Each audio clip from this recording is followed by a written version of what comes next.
The Cleveland Browns quarterback situation right now makes zero sense to me. They just added Tyler Huntley. They have Flacco.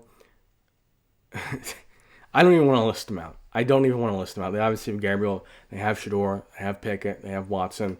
I mean, so many guys. Aside from the fact that you can only keep 3 on the game day roster, meaning 2 of them are going to be on the practice squad. You maybe keep one of them on the 53, but not on the active 48. I don't really know specifically what is going to happen with all these guys because the older guys can't go in the practice squad. They could sit on the 53, but are you going to have 4 inactive quarterbacks on game day? I don't really know what's going on.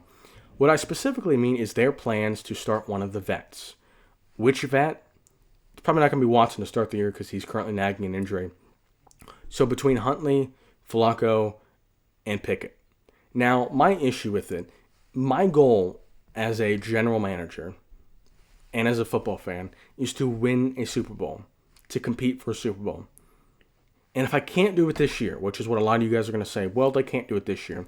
And I'll probably agree. I don't think the Browns have what it takes to win it this year, regardless of what happens. Then we should plan for the future. And how can you plan for the future? Number one, figure out if you have a quarterback. Do we need to draft a quarterback next season? Whoever it is, Archie Manning, Lenore Sellers, Garrett Nussmeier, etc., etc. Do we need to get a new quarterback or do we have one? That's the most important question every team has to answer.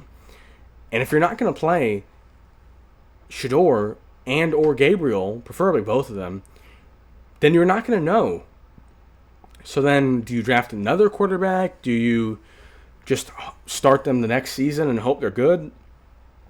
In addition to the fact that we aren't going to find out if Shador or Gabriel are good, at least until later in the season, giving your front office and coaching staff less time to figure out if they can get the job done, you probably need more than a season. If we give both these guys 8 weeks, you're going to have a good idea if they have a chance to win a Super Bowl. Is it 100%? No. Most guys, if they are capable of winning a Super Bowl, will show you something in 8 weeks. Not always, but they'll show you something. And in addition to that, in addition to the fact that we need to figure out, are we drafting a quarterback next year?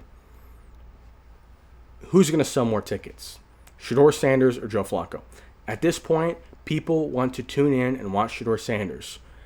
Not because he's better than Joe Flacco. He probably isn't at this point. He is an exciting personality. And if you're going to be losing games, you might as well up the ratings. You might as well up the ticket sales and get the fans excited. Look, fans don't want to watch you lose. And as a Ravens fan, I don't want to watch Joe Flacco play. Now, he's a Baltimore native. He won his Super Bowl, so I do have a soft spot for him. NFL fans do not want to watch the Browns play with Joe Flacco. Will the NFL fans tune in to see if Shador fails or if he succeeds? Yes.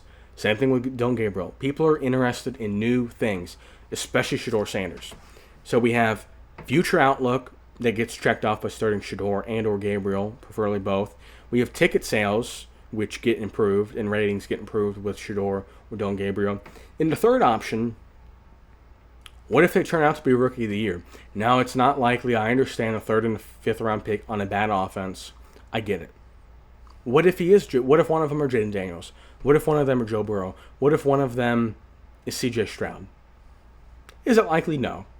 Probably less than 5% on both of them. But what if? Because we know Joe Flacco at this point in his career is not winning a Super Bowl. We know Kenny Pickett's not. Ironically, never Joe Flacco and Kenny Pickett have both won Super Bowls. But at this point in their career as the starter, they are not winning a Super Bowl. Deshaun Watson is not anymore. And Tyler Huntley definitely isn't. So out of those 6 options, who is the most likely, out of those 6, who is the most likely to hit a pinnacle as being one of the 5 best? If you're going to win a Super Bowl, especially with a poor supporting cast, you need to have a top 5 quarterback. You need to have a top 5 quarterback. And Jay Daniels was that. He was on a mediocre supporting cast, and he was excellent, and he gave them a chance. Now, they didn't end up getting it done, but he gave them a chance. Shador, maybe. We haven't seen him play. Dylan Gabriel, maybe. We haven't seen him play. The answer to the other 4 are no, no, no, and no. So for all 3 reasons, winning a Super Bowl this year, if you think it's possible, I don't. Ticket sales, which is the whole point of the business. If you're not making money, what are you doing? In the future, do we have a quarterback? You need to figure it out. This season, forget about it. Can we win the Super Bowl next season? Maybe, if you finish the year off well, if you have a quarterback and he's going to develop into the second season. And if we don't, that's also okay. That means we lost a lot of games. Because if Shador and Gabriel start and they aren't good, that means you have the number 1 overall pick or close to it.